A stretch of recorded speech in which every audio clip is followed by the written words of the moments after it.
Every team, every topic, everywhere. This is Believe.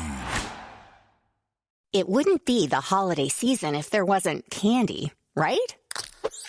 Celebrate the holiday season with the Holiday Crush. They've sprinkled candy with a holiday theme and fun-packed challenges every week for 5 whole weeks, finishing on January 4th. The more challenges you complete, the better your chances of unwrapping delicious rewards. So, are you ready to crush the holidays? Play the Holiday Crush now. Download it from the App Store, Google Play, or Windows Store for free. Terms and conditions apply.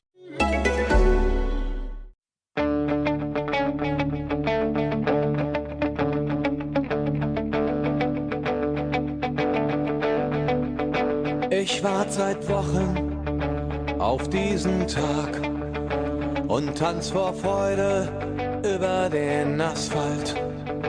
Als wär's ein Rhythmus, als gäb's ein Lied, das mich immer weiter durch die Straßen zieht.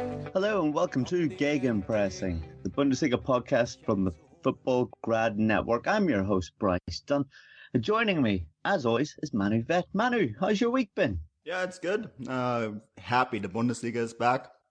Happy that we can talk about actual football. Although I feel like this week we're not going to talk too much about football because it's transfer sagas, isn't it? That's basically the main theme. But yeah, all good. Don't worry, it's not going to be long until all the transfer sagas are all over and we can... We can focus just mainly on the football. But yeah, I think we can all agree that we're excited to have the Bundesliga back. And a man that was over there in Germany reporting back for Football Grad was Chris Williams. Chris, how was your weekend? Quick, Bryce. I was on the ground for 44 hours. I did a lot of driving, saw 180 minutes of football and 1 deflected goal. So not the best weekend, but the last time I was over in Germany, we saw 16 goals in 2 games. So you can't really complain, and I'm not going to complain. No, definitely not. As you've said over the weekend, you win some and you lose some. But yeah, we've got plenty to talk about this weekend. But joining me and the fellas, a very special guest. And it's Borussia Dortmund's ESPN correspondent and the host of the Yellow Wall podcast. If you haven't heard of it, get tuned in. Stefan Buczko. Stefan, thank you very much for coming on the show today. Hello, thanks for having me. And yeah, I'm going to complain because some idiots sabotaged the train line between Hanover and Berlin, and hence I was stuck in Wolfsburg and Hanover for frickin' ever. And yeah, that annoyed me, being on the road trying to cover that Wolfsburg game. Yeah, that was pretty annoying. So, you know, Chris isn't complaining, but I am right away. You're gonna balance things out here, are you? Yeah. Also, it was Buczko who said, I think on Sky on Sunday, who also wanted to talk about football, and he said that he's annoyed and that he wants the transfer window to shut on like August the 1st or August 6th by the latest. So once the season starts, people can actually focus on the football and don't have to talk about transfer sagas. And I very much agree. Yeah, 100% behind that. 100%. I think we all are, aren't we? Yeah. That might happen next season. Premier League are looking at it already. So if the Bundesliga backs it as well, that's 2 of the top 5 leagues. I think the other 3 will fall into line. Yeah, it'll be nice to be able to focus on it when it does get started. Instead, we're going to go slightly off cue, aren't we? We're going to go slightly away from the games, and we're going to speak today, obviously focusing a little bit more on Dortmund, especially as we've got Stefan on here. But it was a fantastic weekend for them, winning 3-0, as the guys will be very happy on here, Stefan and Chris. Stefan, what did you make of the game? What can you take away with it? Pretty good day at the office for Dortmund, right? Yeah, certainly. I mean, I read on Facebook a nice little comment there is that Dortmund had an easy game because they played against table bottomless. I don't know if you want to argue with that logic, but at least it made me chuckle. And yeah, I guess there's a little truth in the sense that Wolfsburg were absolutely horrible. And for ESPN, I have to do player ratings, and I also have to write down what's positive, what's negative. And there wasn't really much negative to write for Dortmund on this weekend at least. And So I just wrote down how bad Wolfsburg were and how little you can actually take away for Dortmund because Wolfsburg were that poor. That being said, however, I was impressed having seen the entire preseason of Dortmund, how well they handled the ball, how they actually had some possession game going because beforehand they did not have any structure and they did come out with 63% of possession. I think it was even around 75 or so in the first half. And it was good to see that, that eventually Dortmund had some structure. I asked Mario Götze why that was, and he basically told me that in preseason you play with way more risk, and when the important games start, you are a little bit more risk averse. And hence, you keep the ball a little bit better. And I guess that made a lot of difference. And Dortmund looked way more cohesive and coherent. And I guess we'll talk about Ousmane Dembélé in a second. But I guess a lot of Dortmund fans will feel a little bit more at ease having seen Christian Pulisic stepping up to the plate and not only hammering down a beautiful strike in a long corner from the edge of the box, but also playing one assist. I think that was a really good performance, and even with all the injuries that Dortmund have right now with Reus, Weigl, Guerrero, and Andre Schürrle, and Shinji Kagawa not being 100% fit, and Mahmoud Dahoud, for example, also not being 100% fit. Even the squad they had out on the field with Maxi Philipp and all the other 11 players, they still look very competitive, let's say, and absolutely outclassed Wolfsburg on that day, who again looked very, very incoherent and were just rubbish. Stefan, Mario Götze, I mean, I live in North America. I spend a lot of time in North America. And of course, Christian Pulisic was the story over here. But I feel that Mario Götze was probably the key player for those first 60 minutes. You know, the link-up play that he did in midfield. Without that, you don't have a Pulisic show. What did you make That is true. It is true, isn't it? And I think that, and it's really nice to see that because of his metabolic disorder and all that. What was his mood like? You said you spoke to him. I'm really curious. Do you feel that, we're going to see the old Götze from back 5-6 years ago? Well, I guess we'll never see that Götze because, as Watzke put it very, very bluntly, I would say, old Götze back in the day tried to be like Messi, but now he's more trying to be like Iniesta from the way he's playing. And Götze said it himself, he feels very comfortable in that midfield, in the middle, in the midfield, on the number 8 position when it's centrally, and where he can basically be the link-up player, have his little freedoms and go in between the lines and whatnot. That's where he feels like a fish in the water. And you were right. And especially with Pulisic, he had really great synergies down on the pitch. And I think if Götze plays on like that, and he isn't even at 100% yet, at least that's what he said, then he should be, I mean, he's one of the best players in Germany when at 100%, then he should be a very pivotal player for Dortmund. And I think the very good news is for Götze, and something he didn't find at Guardiola at Bayern, for example, is that he fits into the system of Peter Bosz, because that's always important for a player, and especially for Mario Götze, that he has a spot where he can actually show his strengths. And right now, with his intelligent positioning, crisp passing, everything you basically need to be a strategic mind, Götze is making a lot of difference, although he's maybe not as spectacular on the eye, but Dortmund have other players for that, like Pulisic. Yeah, what a start indeed. Covered fairly well there by Stefan. I mean, you even look at some of the stats. I mean, you look at Wolfsburg didn't even have a shot on target the entire game, with Dortmund's over 650 passes. A brilliant start for Peter Bosz, I would imagine, Chris. But one of the highlights surely is going to be Bartra's fantastic goal. But is there any other highlights that they can take from this before we go and speak to something that is a little bit more trouble? Well, I only saw highlights of the game itself because I was in Hoffenheim, but from what I saw, they looked very good. Wolfsburg looked as poor as when I saw them in the first leg of their relegation playoff at the back end of in May this year, back end of last season.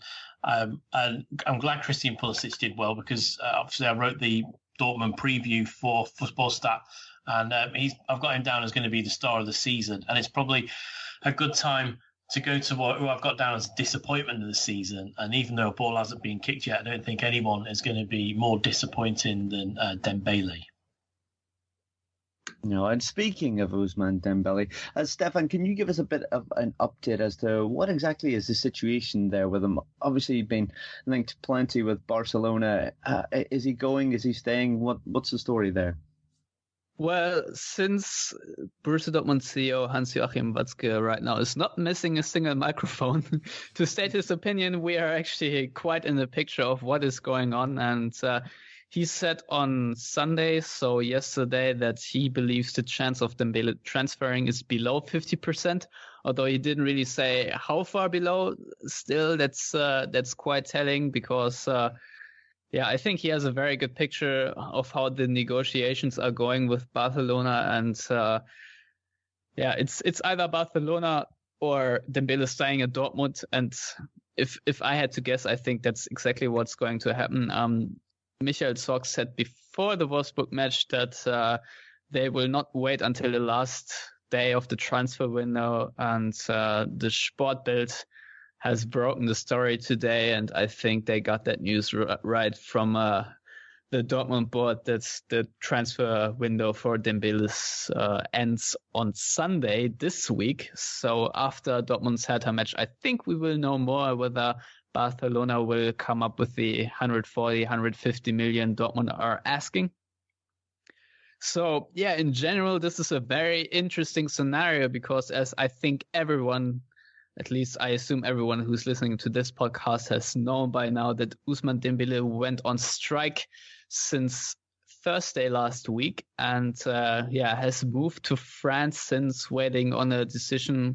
And Dortmund has, of course, suspended him, but I assume he would still be on strike if they hadn't. So, Hans-Joachim Watzke said he is suspecting that Barcelona are behind this in one way or another because he said they negotiated with the Catalans on one day, and the next day Dembélé doesn't show up to training. He says he can't prove it, but everyone can come to their own conclusions.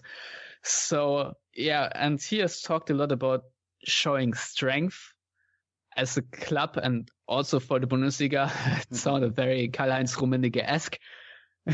But he has in so far a point that it's very important that Dortmund do not back down and try to push the prices down by Dembélé's strike, but just stay firm and say in the end Dembélé probably will want to play football again even if he has to stay in Dortmund.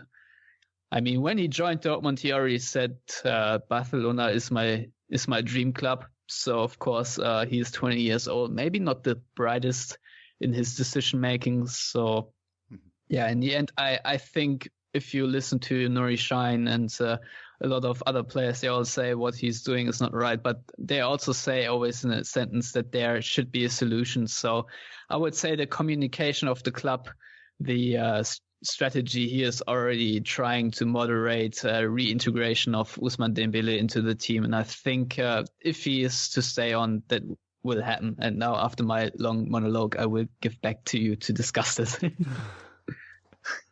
Well, you actually just spoke to Pierre-Emerick Aubameyang as well, haven't you, Stefan, about the situation? Let's just hear what he has to say about the whole saga. A good start, a good start. How important is it? Was important, of course, because the first game of the season, it's always important. And everybody have to know that Borussia Dortmund is ready for this season.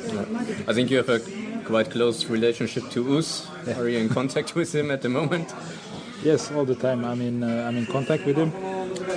So yes, it's a difficult situation for him and for the club. So that's it.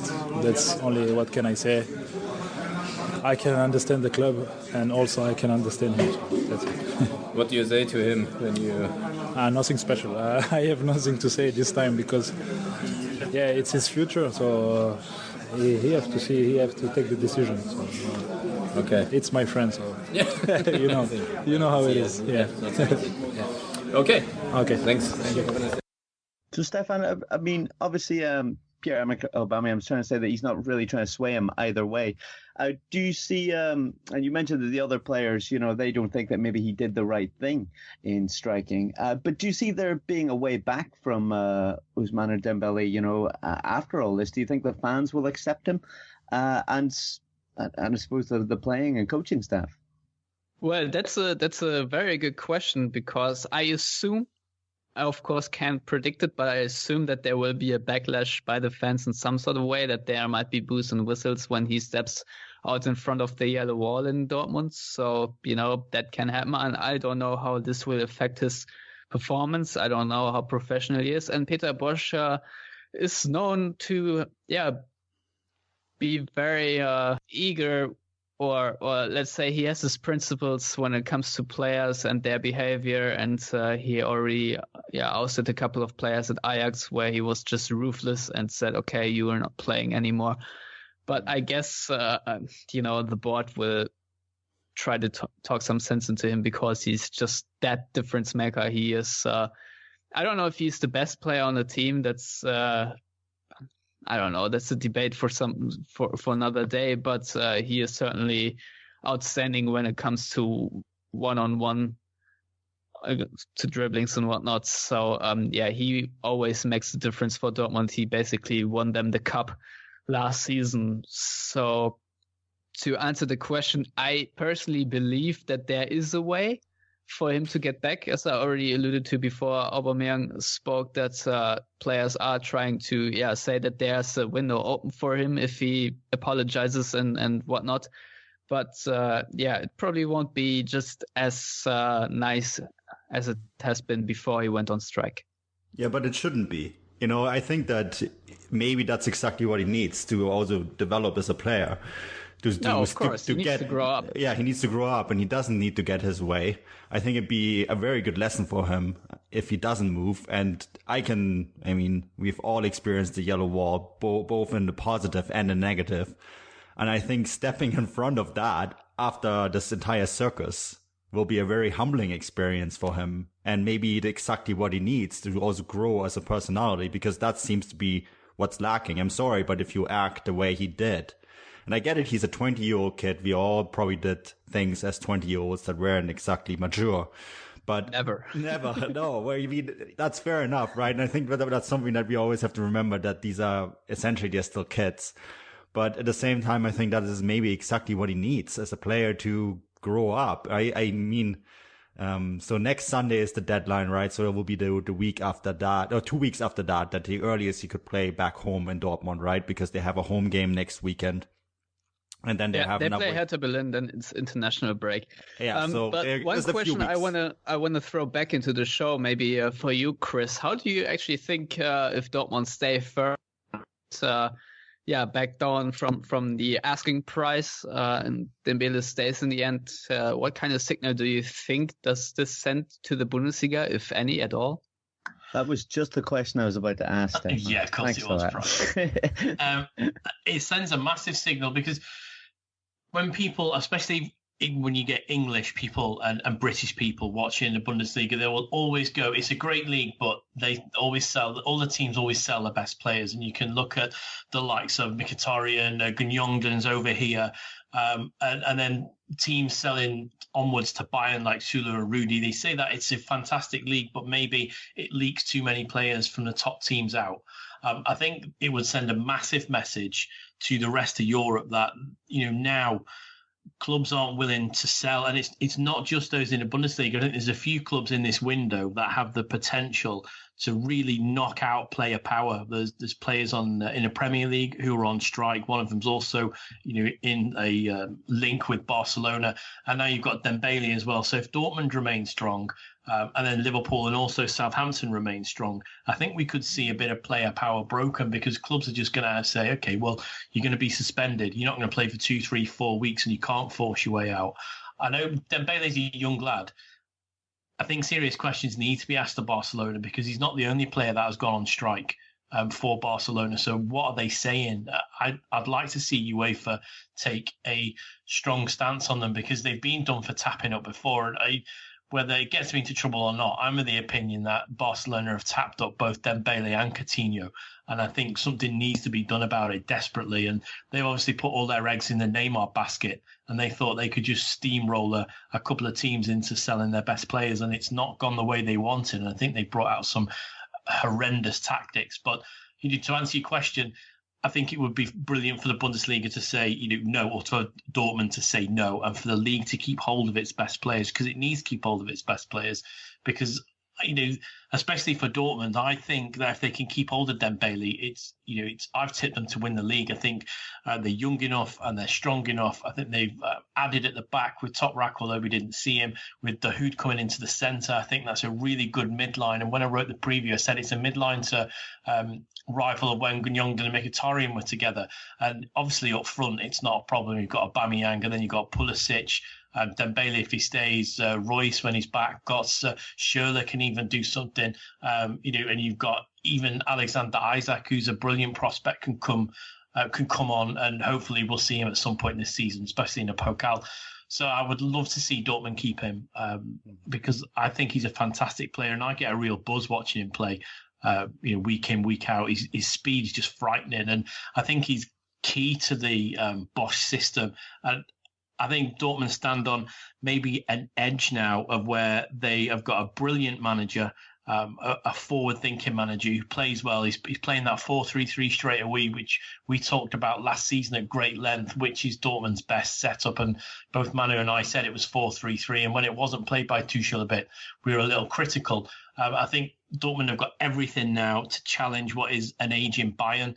And Hoffenheim, I think, will be eyes on if they drop into the Europa League. We'll talk about that later. Obviously, from my own perspective, I hope they do. And I think Leipzig will be sidetracked by the Champions League group stage. So for Dortmund, I really hope they keep hold of him and they can integrate him back in, because I think he could be key to winning the league this season. But Chris, you're touching on something there, though, that, we're all talking about Barcelona trying to tap up players and, forcing players to break their contracts. But the truth is that every club has done that. Liverpool are one team that, they have to be very careful being complaining about Barcelona. Look at the Naby Keita situation, or look at what they did with Van Dijk. And then, of course, Dortmund, we all remember how they got Mkhitaryan, right? Mkhitaryan went on strike and escaped. Yeah, only Watzke didn't remember. Yeah, no one remembers this when you did it yourself, right? But that's the thing. I think, you have a very important point. I also remember when Bayern basically stood firm with Franck Ribéry, and the Franck Ribéry moment was a very important one for Bayern because it catapulted them into that, top 5 category in the world, because all of a sudden they were not a sellers club anymore. And I think you're right. Bundesliga teams need to stand firm. But in the end of the day, Bundesliga teams are just as guilty down the chain to do exactly what both Barcelona are doing right now. And as are English teams, I think this is a practice that's pretty common, sadly. Yeah, I just think that if it could be broken by the very top, it may stop it. All that happens is agents put in ridiculous release clauses, and that's how they get around it. But I would like to see this. I don't want to play for you anymore. I think Nagelsmann said it. He said you don't get a loan from the bank, and then halfway through paying, just say, "Oh, I don't fancy paying this anymore." Yeah. What are you going to do about it? You contracted to play. You work around it. I don't think going on strike. Stefan, you just couldn't go into ESPN and say, I'm going on strike. And Manu, you couldn't do it in the Bundesliga.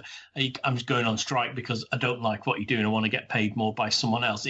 Life doesn't work like that. Well, I could, but then I'd be fired. Exactly. And I know, football clubs aren't going to fire players, but it's a good old English play. Just throw him in the reserves and let him rot. And maybe a club needs to do that. I'm not saying that Dortmund do that with Dembélé, because I think it should integrate him back. But at some point, it comes to a stop where whoever's in charge of the game, be it UEFA or especially in Europe, but FIFA, come down hard and say, no, this tapping up's got to stop. Well, guys, just before we move on and move away from Dortmund, Stefan, a final word on it. If Dembélé stays or goes, firstly, are Dortmund going to invest? Are they going to buy anyone else, bring anyone else in by the end of the transfer window? And if he does stay or go, do you agree with Chris that they might win the league? Dortmund are not really sure if they will come up with a replacement if Dembélé is being sold. They said if they find someone that makes sense, then they will splash the cash, and if not, they just think they have a strong enough squad. And it, I guess, depends a little bit with the on the Marco Reus injury. He's out until 2018. They have to make a decision whether it's a bigger risk to play the half season without big cover or not, because in the end, I think with Pulisic, Reus, Schürrle, even Emre Mor is still there, so there should be enough depth. So I'm pretty sure that they will look out for someone.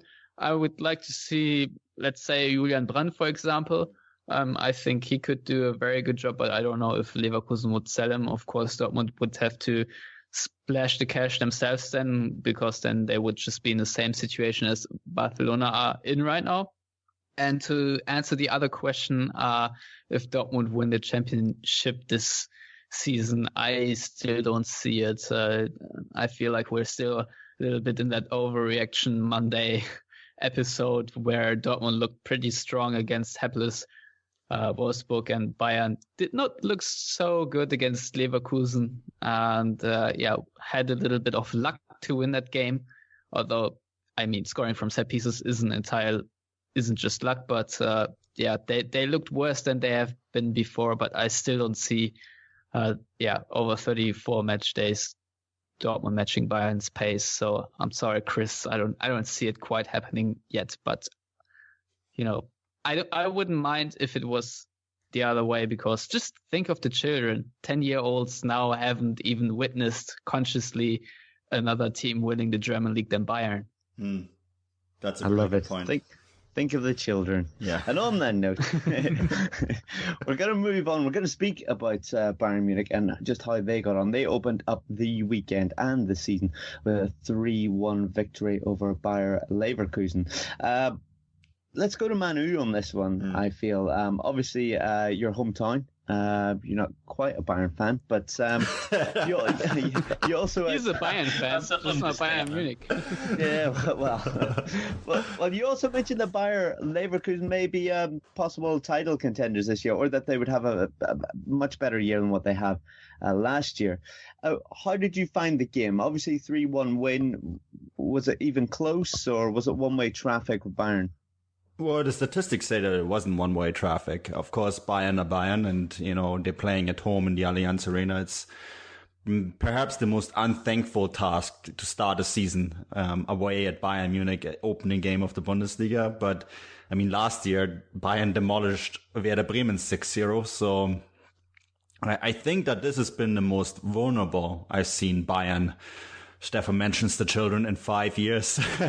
That's a long time. But I think that something isn't quite right in Munich, and you can sense it. You can sense it when you're in the city too. That there is a sense that the atmosphere isn't positive. It isn't a closed shop either. And I think some of that is due to Hoeneß maybe coming back. There's a bit of an unbalance. There's also Frank Ribéry and Robben that are aging, but are holding or clawing onto their positions. And I think they're struggling really to not find the players that they need, because they can always get any player that they want, but to find the right setup to bring in these new players. And I don't know. It's just, I get that sense that not everything is right, but then they go and win this game, even though I thought that Leverkusen, and again, the numbers suggest that I'm right about this, were the better team on the pitch. But, then in the end of the day, you got someone like Lewandowski, who just puts it in, and you have someone who comes in from France, like Tolisso, for 41 million euros, and he's just a difference maker. So it's really hard to say. I think, I mean, it's a tough one for me, because I can see Bayern just getting the results in the league and maybe completely and utterly failing in Europe. But I can also see the wheels coming off at any moment, like we had in that second year under Louis van Gaal. So it's just, it's hard to put a finger on it, but there is something is not quite right with this Bayern setup right now. Yeah, it's still early in the season, so it's really hard to put your finger down. However, I would say if we look in the bigger picture at Bayern, you can see Michael Reschke, the mastermind, is gone. And you certainly get the sense that Bayern peaked 2 years under Guardiola, and now it's all going slightly downhill. And that doesn't make you euphoric about your club when you're a Bayern fan, knowing it's not going to get better, but worse for now. Of course, the players they signed are exciting, but having to do without Lahm and Xabi Alonso is going to be a blow one way or another. And what I see when I look at Bayern, I see a additional player that was so brilliant at Pep Guardiola and that basically made teams give up before they came there. And I think a lot of it has to do with the psychological game, because as I said before, a lot of teams went to Munich and said, oh, well, if we just lose 3-0, that's going to be a good day for us. And I think that's going to change, because I think other teams will smell blood, because Bayern seem just that little bit more beatable. They don't attack as aggressively anymore. Their gegenpressing isn't as sharp anymore. They don't retain possession as well. I think the stat was that Bayern only had 51% possession, which is nothing for Bayern Munich. So that basically tells you everything. And I have big concerns about their fitness too. I already saw it at the Super Cup. After 70 minutes, they were completely flat. They were tired. There was nothing left. And the same again against Leverkusen. And they even had a longer break due to the heavy weather, the heavy rain that was coming down there. And still, after 70 minutes, the last 20 minutes, Bayern were basically all last ditch. Of course, Hummels had to go, and they had a makeshift backline with, who was it, Rafinha, Kimmich, Süle, and Alaba, which of course isn't great, but nevertheless, the structure, the positional play is not as good as it was before. And Bayern just seemed that little bit more beatable. And I think even if it's just 5% drop off, that makes all the difference for teams to smell blood, as I said before. And hence, I think the league will be a little bit more exciting this season. But they still have that much quality in their side that individually, I think Bayern will save their own bacon in one way or another. Stefan, I also thought that Leverkusen could have come back into this game. You know, I sensed that, especially in the second half, the Bayern seemed, and this you never had that before. When Bayern went up by 2 goals, the game was over and done, right? That the other team would not have had a chance. And if Leverkusen had been a bit more ruthless, scored that second goal. A little bit, yeah. Yeah, a little bit. And it wasn't much. Just someone, please. Yeah, no, someone score. Yeah, someone score, because they had so many chances in the second half. And I bet you if they had scored that second goal, it would have fallen apart for Bayern. And that is something that we haven't seen in probably 3 or 4 years with that Bayern side. You know, as you said, under Guardiola, and I was many times in the stadium when Guardiola was the coach, and you had the sense that that team was invulnerable. No matter who came, that team was not beatable. And it took someone like Real Madrid maybe, or Barcelona, to get there and, you know, put the fear into them. Everyone else was just, you know, breakfast for them. But Leverkusen, even when they were down 3-1, I had the sense, you know, if they get another goal, we'll have a wide open game here. And that is something I haven't seen in quite some time. And I can sense, you know, any other team coming there to Munich, or Bayern playing on the road, that they would get punished for this. Well, I mean, if we even look at the stats in the second half, I mean, Leverkusen had almost double the amount of shots. It was 11-6. They had more possession. You know, it does suggest that, you know, they did have plenty of opportunity to you know, get more of this game than just a 3-1 loss. Chris, Stefan obviously mentioned that other teams should maybe go into this with a different attitude, and Bayern are going to be away to Werder Bremen next. Do you think Alexander Nuri and his men should be going into it with the attitude that we can really take it to Bayern and we might be able to win this one, rather than maybe previously teams going and thinking, well, maybe a draw will do, or we're done for before we even get going? Well, Manu's pushing the Leverkusen drum quite hard, isn't he? Because we need to remind him that he did actually tip them for the title. Which I didn't say title. I said they would push for it. I still don't know if he was drunk when he said that. But yeah. Well, this week he's laughing about it, and last week we were laughing about it. I think that says a lot. Yeah, I thought they were all right. I only saw highlights myself again in this game because I was travelling down to Stansted for my flight. And what I saw was a strong opening by Bayern. I thought their 2 new signings were excellent, and I didn't think maybe they'd come up with the goods as quickly as they have done. Maybe Bayern were a lot better on the eye than they were pre-season. I thought they were dreadful pre-season, especially in the Audi Cup, which I saw the whole of. I thought they were terrible. So, they will be pleased that they come back for that. But yeah, I will agree with Manu that they look vulnerable. And maybe it would have been nice if we would have seen a second Leverkusen goal go in, and then maybe they could have been a little bit tested. So will they be tested next week? I'm not sure, because it wasn't a great game at Hoffenheim. And I didn't think that Nuri's Bremen played particularly well, although they did do enough to win it. At one point, Florian Kainz, I don't know how he missed the opportunity he did. I had to watch it back about 4 times to just make sure it didn't go in. He steered the ball to the left of the post for it. Must have been 3 yards open goal, maybe 4 yards. Might be doing a disservice there. But I thought that they looked like a team who were on the opening day. Bremen did, and it might take a while for them to settle down a bit. But I did think that Delaney was very good, impressed me. Bauer, I thought was okay at the back. I don't know how he's not being credited with an own goal, though.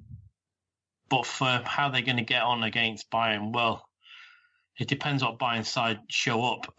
And it depends if Bremen want to get themselves together. I thought they dropped off a little bit too much. They gave Hoffenheim too much ball in the areas where they're dangerous with. Their pressing wasn't particularly good. I thought Hoffenheim's pressing was a lot better. So I would be fearful for them a little bit that if they don't get their act together in training during this week, they could get a few smashed past them. Yeah, if I may make one last point on Bayern Munich, I think a lot will change to the positive for them once Thiago comes back, because he has been their best player last season in my mind, and I think he will be the same again. He's just the pivot in midfield who brings it all together, and when he is there, they look like a whole different animal than when he is not there. Yeah, couldn't agree more. Thiago is a vital cog in that engine, isn't he? Guys, we're going to move away from Bayern now. We're going to speak a little bit more of Hoffenheim, just like Chris mentioned. Chris was obviously there, and obviously we've got a bit of a keen interest in the coming week when they play their second leg to Liverpool. But Chris, how do you see Nagelsmann's side getting on this year? Do you see it being a good season for them, or somewhat more challenging after the players that they lost? Well, I'll reserve judgment on that for a little bit with the players they've lost. How did they react? Well, they made wholesale changes from the Champions League game, and I thought they played well, actually, on the whole, because they were quite a changed side. And how they're going to get on this week, well, I think we'll get to that. But Saturday, they were okay. If it was a dullish game and it was a deflected goal that won it. But out of the 2 teams, they were probably the better in retrospect. I thought Kevin Vogt had a good game at the back. Dembélé was excellent. Uth was when he was on. He was very busy. Zuber was very busy as well. Kramaric obviously was a game changer when he came on. It was nice to see Serge Gnabry as well. He looked really lively. So there's a couple of players who have come in, and one's come in permanently, that may be able to step them up and make them challenge. It all depends, Bryce, how they get on Wednesday, really. If they drop into the Europa League, I think they'll have a great season in that competition. I think it will suit them a little better. First time in Europe, maybe won't get as dominated as such with some of the bigger teams, because they would be a pot 3 team in the Champions League. I think they would get on a lot better in the Europa League and still then be able to challenge for the Bundesliga European places come the end of May. I think they will do okay this season. And with Nagelsmann, it must be a nightmare. We spoke about it before. It must be a real nightmare how you set your side up, because he can have them playing 2 or 3 different ways, and they play very, very well. And he's very demanding on the side, always shouting, always barking instructions, and he's never happy, which I think you need as a coach. You always need your players to be improving. And it felt like they were always going to score, especially once the second half started to kick in. After it was about 60 minutes, it only ever looked like it was going to be one team. Tried to speak to Julian Nagelsmann at the end. Wasn't particularly keen on speaking to me in English, but was lucky enough to speak to Captain Kevin Vogt, and this is what he had to say about the performance on Saturday and Wednesday's match at Anfield. Kevin, how important was it to get a result after Tuesday night? Yeah, for us it was very important because, we make a big game, I think, Tuesday night. And but we do not win, we do not score. So it was very, very important for us to win the first Bundesliga game. And now we want to drive with a big chest to Liverpool. Bremen made you wait. You had to be patient. Did it feel it wasn't going to come at some point, or did you know the goal was going to come eventually? We believe in our quality. So we have much quality from the bench today. We have good strikers from the beginning of the pitch, and when you have the quality from the bench to change 2 or 3 more players, we're so offensive, so good in the offensive. So we believe every minute of the game that we can score, but we do it every game because we know about our qualities. We play with I can say we play with very much discipline. And that was the key to success today. And now eyes go towards Wednesday night when you go to Anfield. Do you think you can do it, and how are you going to do it? Yeah, I think we can do it. Yeah, of course. When we see the game on Tuesday, we have many chances to score. That was almost saying that we do not score enough. So, this is. I think this is the key. We have to score. Also at the Anfield Road, and we believe in ourselves. So I'm very excited of the stadium, of the atmosphere, and now we can. Yeah, when I think about it, I drive with a smile to Anfield Road, and I can say it again. I'm very excited, and we believe that we can come directly in the Champions League, of course. Kevin, thank you very much. So you can see there, Bryce, that he is ready, and he is looking forward to Wednesday night, as the whole team will be. But they felt like they had enough quality to win that match, and I'll agree with him that it did look like it was more of a matter of time when they were going to score. So as the season goes on, I'm not sure if they can finish where they did again, but they will certainly be back in the European places and fighting for it towards the end of the season. And that's only going off one 90-minute performance. But enough of what I saw Tuesday and on Saturday makes me think they'll be all right this season. Nagelsmann was pretty, complain is maybe the wrong word, but he said it was a lot harder for them. It felt a lot harder than it did many times last season because teams are now actually defending against Hoffenheim because all of a sudden they're considered a top team, right? And something that they maybe have to get used to. That's not something that's going to bother them on Wednesday because obviously Liverpool have the lead, but and can't defend. And can't defend. That's maybe something that we leave to the Liverpool guys to discuss. But, that is a completely new scenario, right? For a team like Hoffenheim, all of a sudden you being taken serious, which is something that didn't happen last season to them. Yeah, Stefan, do you see there being any possibility of Nagelsmann's men getting to the Champions League this week? Well, due to the randomness in football, I cannot speak in absolutes. However, I don't really think they will get back into this at all.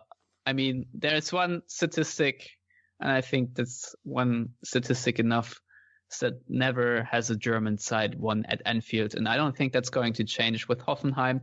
I said it before the game, and exactly that happened, that Hoffenheim will be praised for playing well because they did, but in the end, they will make 1 or 2 mistakes too many, and Liverpool will be just that bit more ruthless because of experience, of individual quality. Of course, a player like Mané is someone Hoffenheim do not have. And we saw it with Kramaric and that penalty he had. There were just too many nerves involved. And I don't think that will go away when you play at Anfield. We mustn't forget, for many players, it's actually their biggest game of their career so far. And I don't think Hoffenheim have what it takes to step up there to be mentally fit. However, when it comes to Julian Nagelsmann, the good thing about him being a very good coach is that, he can make a team a cohesive team, meaning that the sum is better than its parts. And I think that already showed in the first leg where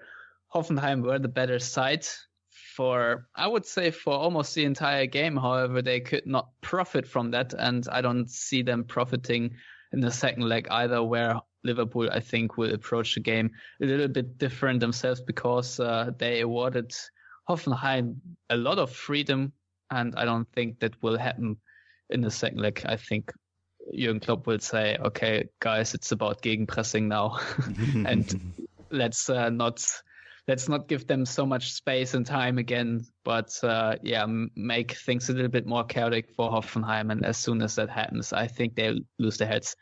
So to give you a short answer, no.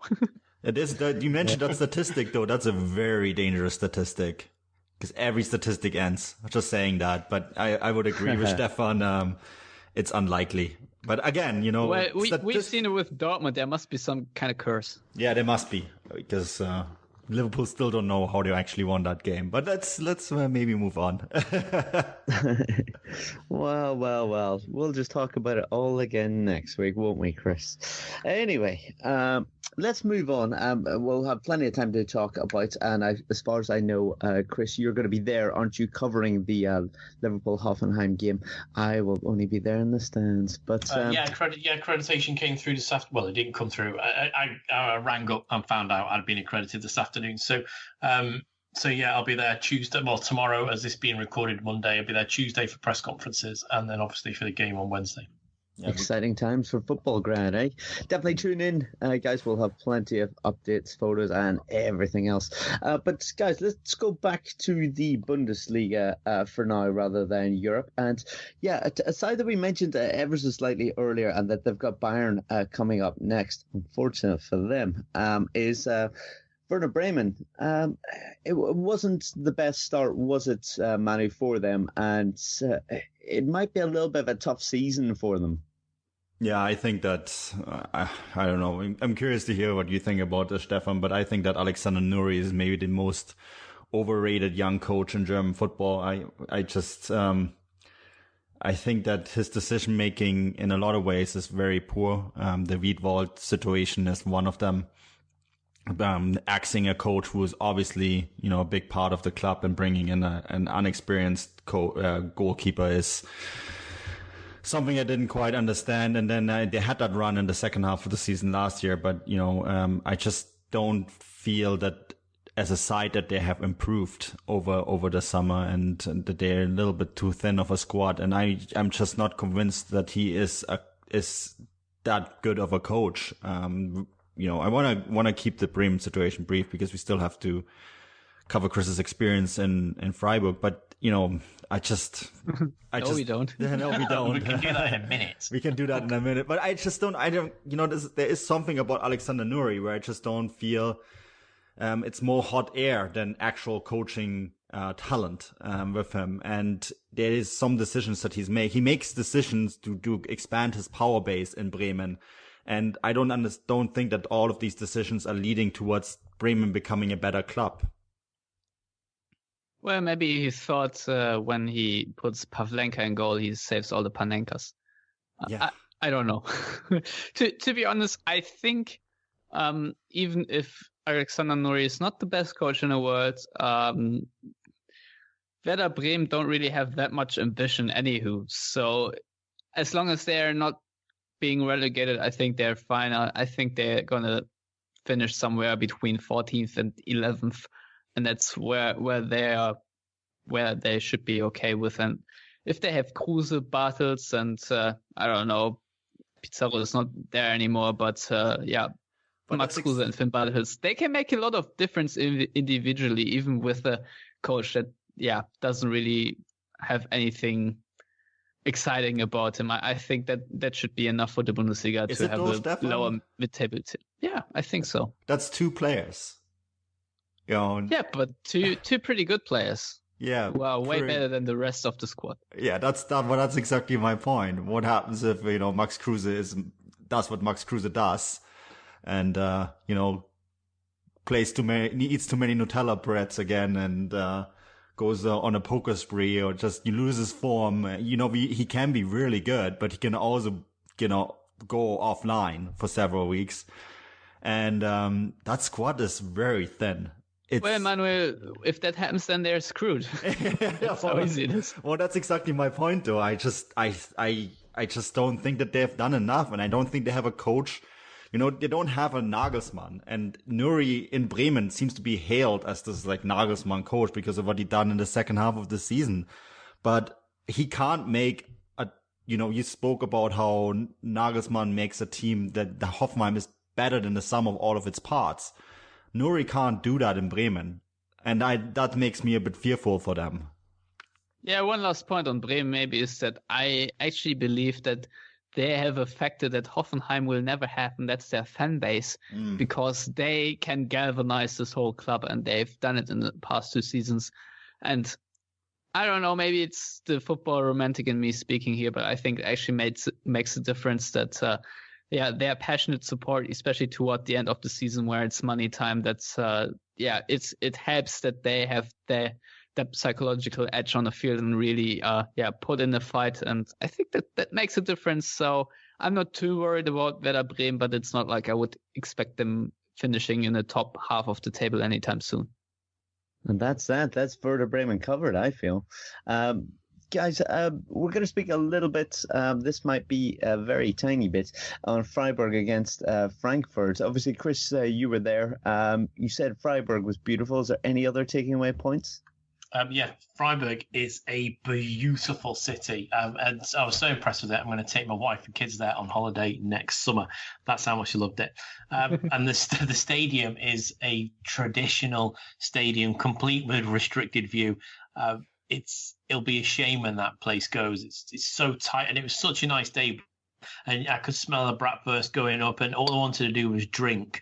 And about 25-30 minutes into the game, all I wanted to do was drink. And it didn't really change from that. It was one of the dullest 0-0s I've seen in a while. The last 30 minutes could have left and probably jumped on the road and beat the traffic, and still got to my hotel in Frankfurt 4 hours later and wrote the same thing in the minute-by-minute report. It seemed to be going nowhere. I think the only positive from the day was seeing Boateng come on. That he looked slightly lively, and VAR made an appearance, didn't it? So there is a takeaway. VAR made an appearance. There we go. We should talk about that actually. The VAR. I like Christian Streich's quote. Yesterday that would have been a goal. I love that. That's probably the quote of the day. Because they had a goal ruled out because of VAR, and on Saturday. VAR completely failed in a lot of stadiums, and I just love that quote. It's like, yesterday that would have been a goal. Chris, I know you're a big fan of VAR. So what's your opinion on that? I'll tell you what the Bundesliga does do. It does it quick, doesn't it? It does it very quick. In the Confederation Cup, it was a little bit going through, it's like running through sand. And then, my God, some of the stuff I've seen over in America and MLS, that takes minutes, 3 minutes, some of it. Yeah, MLS does it the way you shouldn't do it. Yeah, but they get it right. Do they go on a commercial break like at the NFL? I'm sure it will happen soon, Stefan. But yeah, we saw it. I didn't really get to see it because Freiburg's such an old traditional stadium. It didn't have a screen, so I had to have a look when I got back to the hotel a little bit later. But yeah, it was. I'll tell you what. Last season we were very impressive, Freiburg, weren't we? I think the players they've lost, I may fear for them a little bit. I think they'll be involved in some sort of relegation scrap later on. They'll certainly be dragged into the 15th down or maybe 13th downwards, and they could find themselves in a fight unless they bring someone in on loan before the end of the window. Just moving away from Freiburg, we were going to move to Bundesliga 2 at this stage, but I feel, Manu, can you give us a quick word on RB Leipzig? They lost this weekend, didn't they?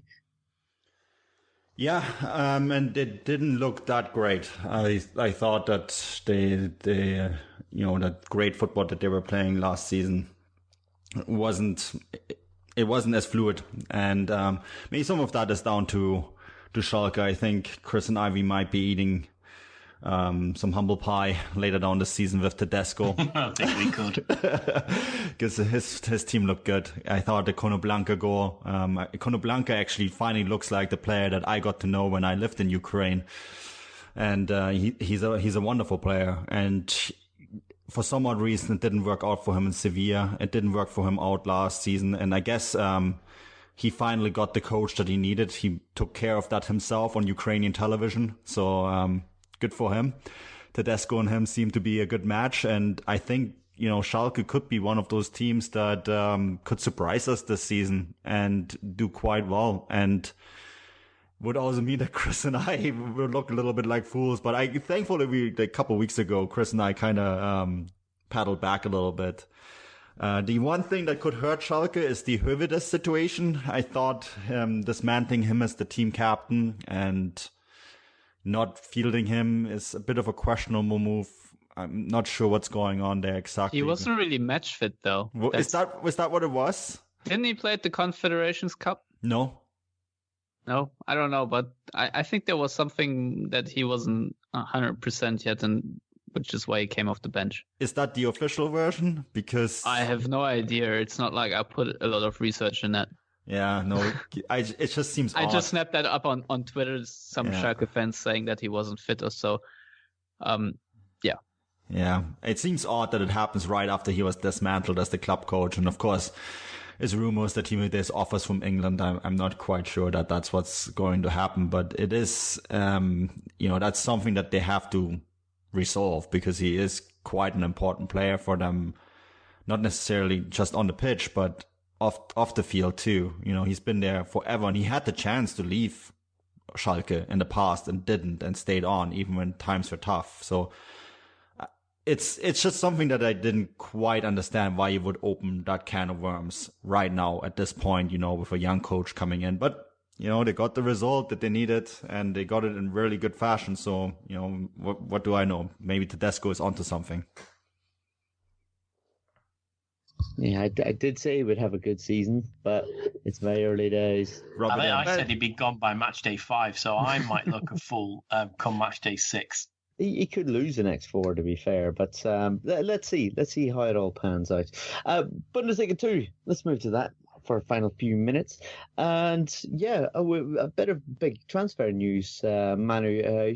Uchida's headed to Union Berlin, isn't he? I mean, this is a pretty big move for them, isn't it? I mean, he's moving down from Schalke. Yeah, it's an interesting one. I mean, he has been plagued by injuries, Atsudo Ushida. So, but a bit of a Schalke, not legend, but he's definitely always loved there. Darling, let's say. Darling, that's a perfect word. He's a darling at Schalke, and but it's if he's fit, he could be a good fit at Union Berlin, and Keller, of course, knows him. Jens Keller, the head coach, and I think that's a good move for Union Berlin. I still think that Union could be thereabouts when it comes to a promotion, and they needed to bring in some experience. So let's hope that Ushida stays fit, and then he could be a really good addition for that club. Yeah, most certainly. And Stefan, if we look at the league, I mean, obviously last year we've seen Ingolstadt and Darmstadt drop down. Ingolstadt are right at the bottom of Bundesliga 2 at the moment. 3 losses. I mean, conceded 6 goals in those 3 games. Things are looking rather concerning for them.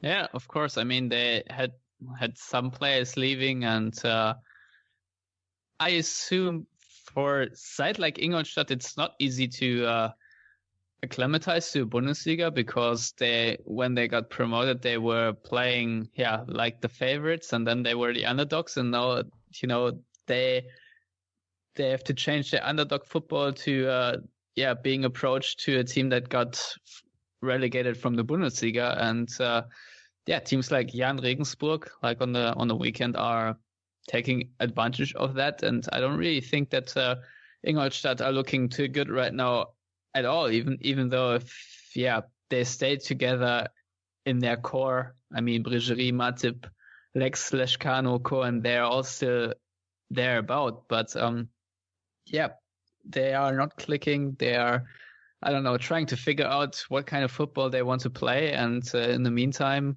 other teams are rolling over them. I think that's something we see quite often if teams from the Bundesliga get relegated, that they need some time to acclimatize to the second division. We saw it, I think, with Hannover and Stuttgart too, to some certain extent.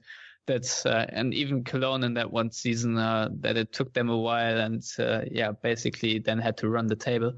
So not looking good for Ingolstadt, but personally I wouldn't really miss them. The second division has so many great clubs there. I am looking forward to anyone who's coming up apart from Darmstadt and Ingolstadt. I had enough of them. Well, Stefan, is there anyone that you would prefer? Any one or two sides that you would really like to see return to the Bundesliga? Not in particular, but I like, for example, Union Berlin to just because of very selfish reasons. I want to go to the Alte Försterei when Dortmund play there and have a nice little work day, because it's probably a very nice stadium.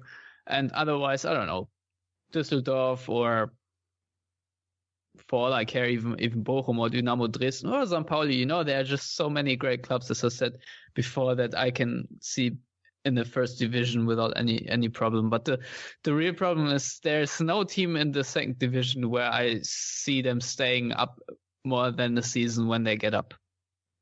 Nuremberg, maybe, if they can get their act together because of the fan base and all that.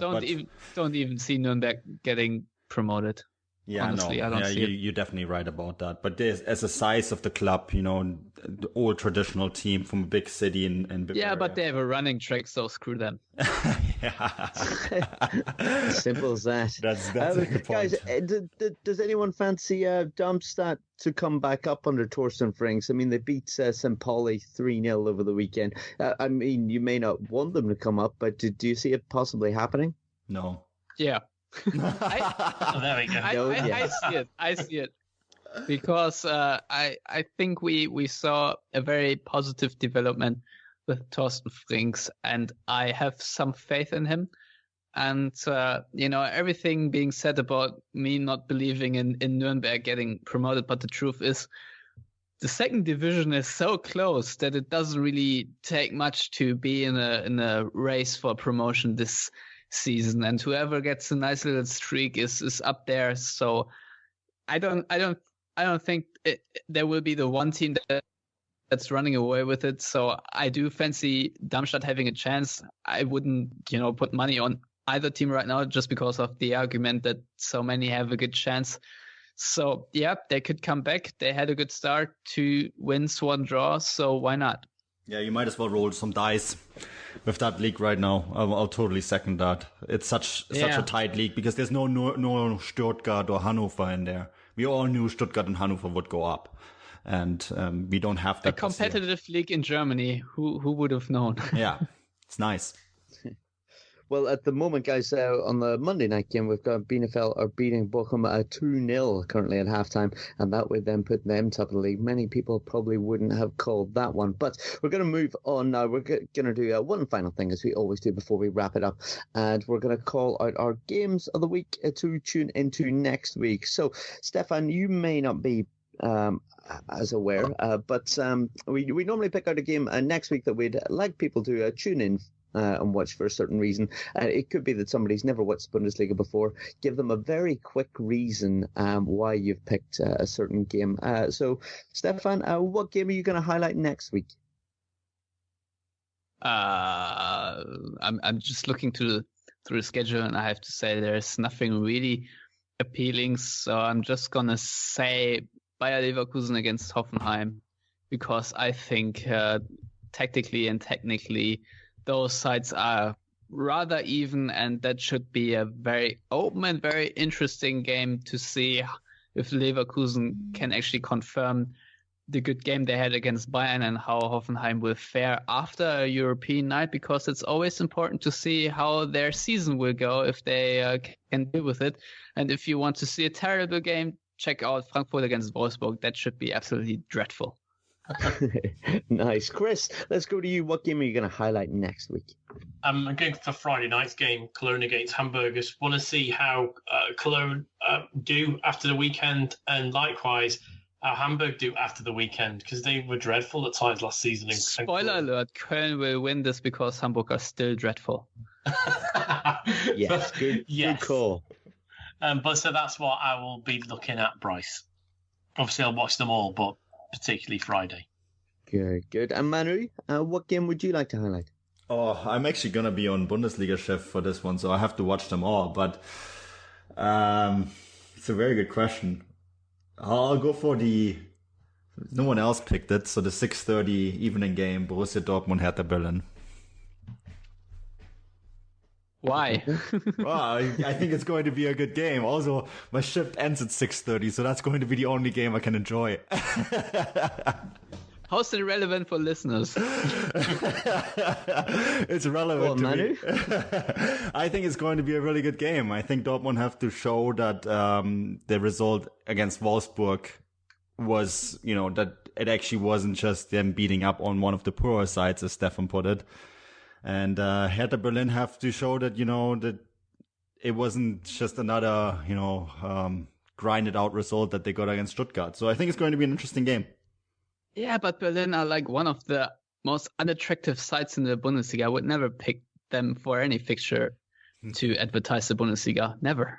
Or Dortmund are an interesting team to watch, so it's going to be all good. Yeah, but against Hertha, the games are always drab, so... we'll see. They'll surprise us. Let's just see. Everything is possible in football. Yeah, everything. Very true. We've seen it all, haven't we? But I'll pick a Sunday game. Let me go for Hanover versus Schalke. I'll pick that for the reason that Hanover, newly promoted, beat Mainz last week. I want to see if they can keep it up.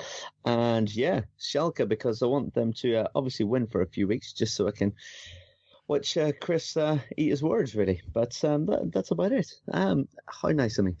Guys, Stefan, it's been an absolute pleasure having you on. What have you got coming up that you'd like to draw people's attention to, or where can people find you on the likes of Twitter? They can find me at Stefan Buczko, and everything that I do or don't do, they can find there on Twitter. So... Very good. Well, thank you for having us on. Chris, Manu, would you like to plug anything coming up this week? Yeah, just the Champions League, Europa League previews. The Champions League are up. Europa League will be going up by the time the podcast is on. And then, of course, Chris is at Anfield. So let him introduce that. Yeah, obviously I'll be Anfield. So preview will be up after the press conferences tomorrow. And then loads of pre-match build-up, video outside the ground. I'll try and get some interaction with fans, and especially those that have travelled. And then, main event from 8:15 UK time, 8:45 on the continent. We'll see if Hoffenheim can do it or if Liverpool will go on. Very exciting for both sets of fans. I've been your host, Bryce Dunn. If you want to check out any of our stuff, go to Footballgrad website or at Footballgrad Live on Twitter. Thank you very much for tuning in, and auf Wiedersehen.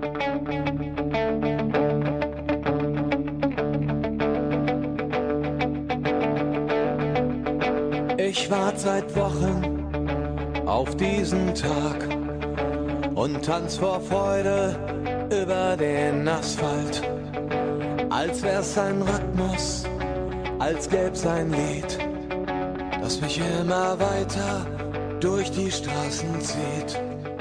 Komm dir entgegen. It wouldn't be the holiday season if there wasn't candy, right? Celebrate the holiday season with the Holiday Crush. They've sprinkled candy with a holiday theme and fun-packed challenges every week for 5 whole weeks, finishing on January 4th. The more challenges you complete, the better your chances of unwrapping delicious rewards. So, are you ready to crush the holidays? Play the Holiday Crush now. Download it from the App Store, Google Play, or Windows Store for free. Terms and conditions apply.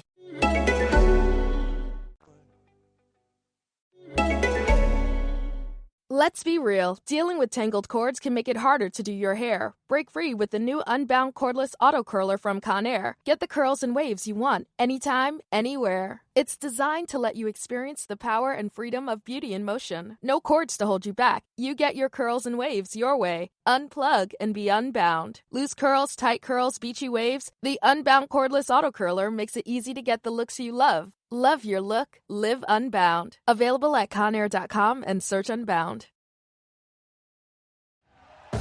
Thank you for listening to Believe.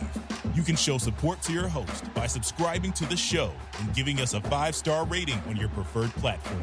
Check us out at Believe.com and search for BLEAV on YouTube.